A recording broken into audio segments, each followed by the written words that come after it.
I apologize for any mistakes. My parents divorced when I, 17-year-old female, was 12 because my mother was cheating on my dad with my now stepfather, Carl. My dad has a demanding job, and my mother used it against him during the custody procedure. So until I was 15, I could only see my dad one weekend every 2 weeks. It changed when my dad went to court to challenge it, and it changed to 50-50. My dad never said anything bad about my mother to me, but my mother has tried to turn me against him and his side of the family. She has tried to get me to stay with her on my dad's birthday, or Christmas, or to celebrate Father's Day with Carl, her and her step-siblings Leah, 19-year-old female, Zoe, 17-year-old female, and Tim, 13-year-old male.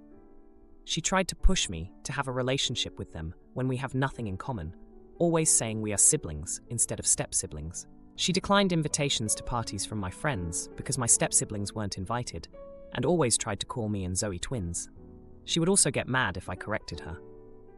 I don't have anything against my step-siblings, but we are not close. We are cordial, and I help Tim with his homework, but they don't see me as a full sister, and neither do I. She also took us to family therapy, where I basically had to listen to them for hours telling me that I should stop caring so much about my dad when I have a better family with them, and even tried to push the idea of Carl adopting me. We stopped going to therapy after the therapist took my side. She even forced me to take down the pictures I had of my dad and my dad's family on the walls of my bedroom, and tried to take away the plushie my dad bought for me when I was a baby. As a result, I dislike my mother, and I am not at all close to her. I don't talk to her about anything, and she isn't invited to any of my events or anything. I also didn't talk to her at all about colleges. I will be going out of the country for college, because my dad has to go to France for his company, and since I am fluent in French, and I always wanted to study abroad. When my mother found out, after hearing me talk on the phone with the school, she got really mad and told me there was no way I would go, that she wanted me to stay in the state. We argued, and she told me that if I go to France, we will not see each other often, and that I should stay with my real family. I told her that she isn't my real family, my dad is, and I called my dad to pick me up. I am at my dad's right now, and my stepsister called me to tell me that I am a horrible person for saying that to my mother. My dad thinks I might have been too harsh, but he says that I don't have to apologize if I don't want to. I don't know what to do, and I wonder if I am the jerk. Now, for a few comments before the update. Not the idiot. Totally unacceptable. She has continuously tried to manipulate and control you, disregarding your feelings and preferences. You have every right to define your own family and prioritize the relationships that are meaningful to you. You were not too harsh in asserting your feelings, and you have the right to stand up for yourself. Focus on building a healthy and supportive environment for yourself. Comment 2. Not the idiot. Your mom was homewrecker number 1 here, and she is talking about family when it didn't seem to matter much before. You have no reason to listen to her hypocrisy on the subject. Now for the update. Hey everyone, it's been a rough couple of weeks since my last post, and I've got to say, a lot has happened. I apologize for any mistakes, as I'm still reeling from the events. After my last update, things escalated quickly. My mom tried to make amends by inviting me to a family dinner, saying it was an attempt to start fresh. I agreed, thinking maybe it was time to bury the hatchet, but boy was I wrong. The dinner started off tense, with everyone walking on eggshells. My step-siblings were there, and the atmosphere was thick with unspoken words. Then, out of nowhere, my mom dropped a bombshell. She announced that she and Carl were expecting a baby. The room went silent. I could see the shock on everyone's faces, especially my step-siblings, who had no idea either. This revelation brought back memories of when my parents first split up. My mom had always been the type to seek attention, and it seemed like she was using this announcement to pull me back into her orbit. It felt like a ploy, and I couldn't shake off the feeling of betrayal from when she first cheated on my dad. The dinner quickly turned into a heated debate about family and loyalty. My mom tried to guilt me into staying for college, saying that I should be there for the new baby.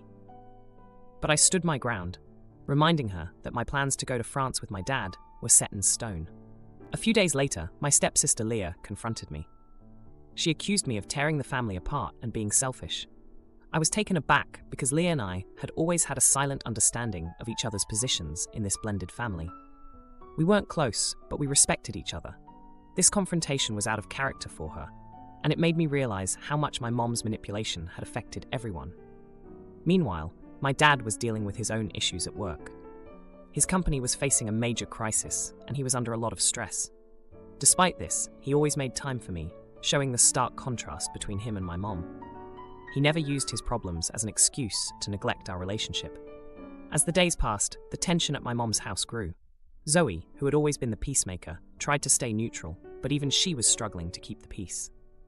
Tim, the youngest, seemed lost in the chaos, and I found myself feeling sorry for him. I remembered how he used to look up to me when I helped him with his homework, and it pained me to see him caught in the middle of this mess. The final straw came when my mom tried to take away my phone, claiming it was a distraction from family time. It was the same phone my dad had given me, filled with memories and messages from him. I couldn't believe she was still trying to erase my dad from my life. I called my dad to pick me up, and this time, I knew I wouldn't be coming back. As I packed my things, I found the plushie my dad had bought for me when I was a baby. It was a small, worn-out thing, but it held so much sentimental value. My mom had tried to take it away before, but I had managed to keep it hidden. Leaving the house, I felt a mix of relief and sadness. I was free from the constant battles, but I also knew that my relationship with my mom and step-siblings would never be the same. Now, I'm at my dad's house, preparing for the move to France. It's bittersweet. I'm excited for the new chapter in my life, but I can't help but feel a pang of sorrow for the family I'm leaving behind. My stepsister called me again, this time in tears, apologizing for her earlier outburst and wishing me well. It was a small gesture, but it meant a lot. My dad, despite his own troubles, has been my rock. He's supported my decision to study abroad and has been helping me with the preparations. We've grown even closer through this ordeal, and I'm grateful for his unwavering love and support. As for my mom, our last conversation was a shouting match that ended with me declaring that I needed to live my own life. She hasn't tried to contact me since, and I'm left wondering if she ever will. My late wife left son a fortune, but new wife wants it for her daughter's medical bills, so I say no and we leave, but her ex sues and loses, then tries to fix his gambling mess. I, 40 years old, have a son, 15 years old, with my late wife Cassie. Cassie died when our son was 5. She was left a large sum of money before her death because her death would have been preventable, but her medical team was negligent. She used the money to clear any medical debts, pay for her funeral, and the rest went into a savings account for our son. I have saved since, but not as significantly as the money already there from Cassie. I remarried when my son was 11. My current wife Andy has a daughter who is now 11 years old. Before we ever got married, we had discussed finances, the kids, and how our blended family would work. We spoke about savings for our kids. My stepdaughter has hardly any, because her father cleared it out during his and Andy's marriage, and refused to contribute to it again. So she started a new one. Andy was aware my son had a lot of money in his, but she does not have access to it, and I do not have access to my stepdaughters. We felt it was better to keep saving individually for our bio kid, and we agreed not to interfere. But everything else is together, so paying medical stuff, household stuff, extracurricular stuff, etc. Everything with that was fine until September. The brief description is, my stepdaughter was born with some medical problems. These problems require daily meds and surgery on occasion. In September, my stepdaughter had a surgery that went badly and created more problems. Andy found my stepdaughter a new doctor. This new doctor discovered a further complication that required a new and costly medication in the short term and a big surgery to correct. The surgery costs a lot, but we would pay it off eventually. This is when Andy suggested asking my son if we could pay the cost directly from his savings. I told her no. She told me if I explained that it needs to happen and he will still have plenty, it won't be an issue. I told her it would be, and that money is for my son, not for us. Not for anyone but him. Andy went and asked my son anyway, and without letting me know. He told her no, and she raged at me, which is how I found out. I told her she crossed the line. She told me it's easy for me to say when my son isn't the one living with medical problems. I told her that did not give her the right to ask my son, who is still a child, for money. Things got so heated that my son and I moved out because Andy and I did nothing but fight, and she then went on to say some crazy things, like my son hates her daughter and wants her to die. Andy's parents have interjected now and called me out for refusing to alleviate the stress of medical bills for Andy and my stepdaughter by taking money I did have access to. Andy also said, I showed how little I care for my stepdaughter. I told her we were still going to pay it, so I don't know what she's talking about. But she and her parents called me an butt. I'm still furious she went to my son and asked for money after I said no. Am I the idiot though? Now for a few comments before the update. Comment 1. Not the idiot. Andy's parents have interjected now and called me out for refusing to alleviate the stress of medical bills. No offer of help, just an expectation that a child will pay for their grandchild. Andy suggested asking my son if we could pay the cost directly from his savings. Not borrow the money, just take it. Andy went and asked my son anyway, and without letting me know. No. Comment 2. Not the idiot. It isn't your money to give. End of. Period. Your wife is an AH for disrespecting you by going to your son herself after you said no. That is a huge red flag and would definitely be a hill to die on. As for her parents, they need to mind their own business. The entitlement in that family is strong and something I wouldn't want to be a part of. Now for the update. Hey everyone, thanks for all the comments on my last post. It's been a busy month, and I've got some updates that I think you'll find pretty interesting. So, after Andy and I had that huge fight, things didn't exactly cool down.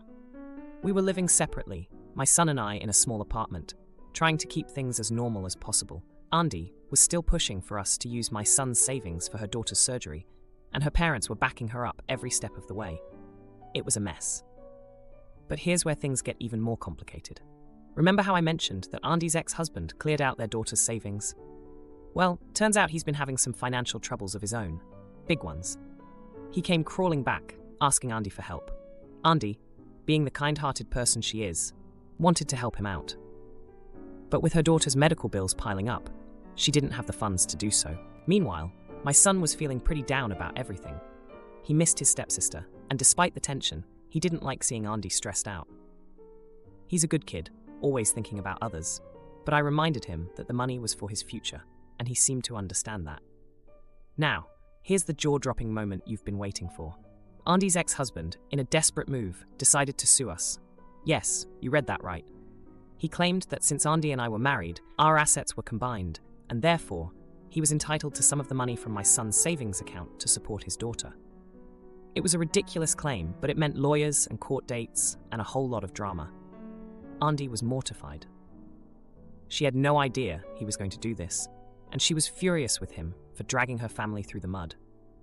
She apologized to me and my son for everything, saying she never should have let things get this far. We started talking again, trying to figure out how to deal with her ex and his ludicrous lawsuit. As for the surgery, Andy's daughter did end up getting it. An anonymous donor stepped in at the last minute and covered the costs. We still don't know who it was, but Andy was in tears when she found out. It was a huge relief for everyone. But the story doesn't end there. During all this chaos, I started digging into Andy's ex-husband's past. I had a hunch that something wasn't adding up. And boy, was I right. It turns out, he had a history of gambling and had racked up a mountain of debt. That's why he cleared out his daughter's savings in the first place. And now, he was trying to use us to bail him out. The court date came, and it was a disaster for him. The judge saw right through his claims and dismissed the case. Andy's ex was ordered to pay our legal fees, and he left the courtroom looking like he'd been hit by a truck. But here's the twist. After the court debacle, Andy's ex had a change of heart. He broke down, admitting to all his mistakes and vowing to get help for his gambling addiction. He started attending meetings and actually began to turn his life around. Andy was cautiously optimistic, and for the first time in a long time, it seemed like there might be a chance for him to rebuild his relationship with his daughter. As for Andy and me, we're taking things slow. We're still living apart, but we're talking and trying to work through our issues. It's not easy, but we both want to do what's best for our kids. And my son, he's been amazing through all of this. He's been supportive of his stepsister and even reached out to Andy's ex to offer some kind words. My stepdad ostracizes me and treats me unfairly. But when they get evicted and beg for my inheritance, I plan to use it for education instead. And then stepsister's secret spending surfaces. I recently turned 18 and received a sizable inheritance worth around $700,000 from my paternal grandparents, being their only living descendant. This includes a 4-bedroom home in Boston, as well as a small 2-bedroom vacation house in California. Several years ago, my mum, 38 years old, married my stepdad, 50 years old, who had 4 kids, 17 years old, 14 years old, 10 years old, from his previous marriage, and they had an additional 2 children, 7 years old, 5 years old together. We also have my step-nephew, 1-year-old, living with us. My stepdad used to be a construction worker while my mum was a homeowner, and although they still worried about money, we lived in a decent house and had a regular working-class upbringing. That said, I didn't get along well with my stepfamily. My stepdad hated the fact that I wasn't related to him by blood, and he constantly ostracized me for being mixed race. I'm half Colombian from my dad's side. I only got £2 allowance per week, even though I had to pay for public transport. I had to share a room, but he turned the sunroom into a bedroom specially for my younger sister, and he wouldn't allow me to try out for a scholarship for a private school, even though I could have easily passed because it would be unfair to my siblings.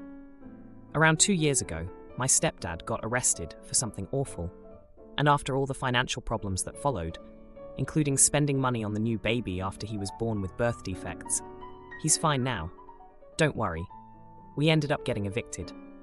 We had to move into a 2-bedroom council apartment, with me sharing the largest bedroom with the 2 eldest sisters and my nephew.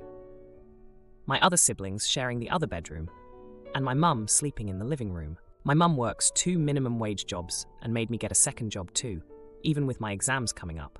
Yet she's fine with my stepsister staying home all day after dropping out of school.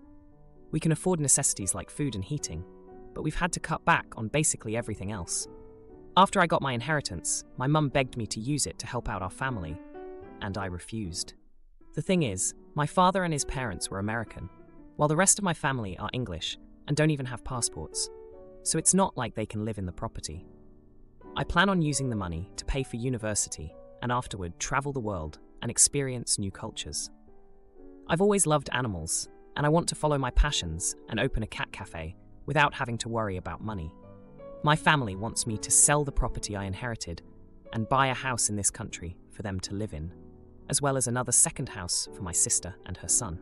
I promised I'd help them buy groceries and rent a better apartment, but it shouldn't be my responsibility to take care of them. It was my name in the will, not theirs. My stepsister is especially furious with me and says it's unfair that I get a fairy tale ending, even though her life was harder than mine. Everyone thinks I'm wasting my money on my wants and ignoring their needs. Am I the idiot? Edit. Sorry for the confusion. I'm not great at finance. The $700,000 is comprised of savings, investments, and other assets. It doesn't include the properties. Now for a few comments before the update. Comment 1. Not the idiot. For years, you have been the lowest priority, the family punching bag. It's time to make this all about you. Study, travel, and open that cat cafe. To repeat myself, open that cat cafe. I can't say this enough. If this is a fairy tale, then it's Cinderella, and you didn't need a prince for your happily ever after. Comment 2. Not the idiot. You have already said you would help out with things like groceries and renting a better place, which is really kind and generous of you. At the end of the day, it's your money, and you're sensible to be investing it in your future and dreams. Best of luck. Now, for the update. Hey everyone, thanks for all the support on my last post. It's been a tense couple of weeks, and I've got some major updates for you. So, after I stood my ground about not selling the properties, things at home got even tenser. My mum's been working herself to the bone, and I've been helping out with groceries like I promised. But my stepsister, let's call her Sarah, has been on a warpath. She's been spreading rumors about me to the rest of the family, saying I'm hoarding the inheritance and living it up while they suffer. Now, here's where things get interesting. Remember how I mentioned my stepdad got arrested? Turns out, before all that went down, he had a secret stash of money from some shady deals. Sarah found out about it and has been using it to fund her not-so-secret shopping sprees. She's been playing the victim, but in reality, she's been blowing through cash like there's no tomorrow. Meanwhile, I've been doing my research and found out that the vacation house in California is worth way more than I thought.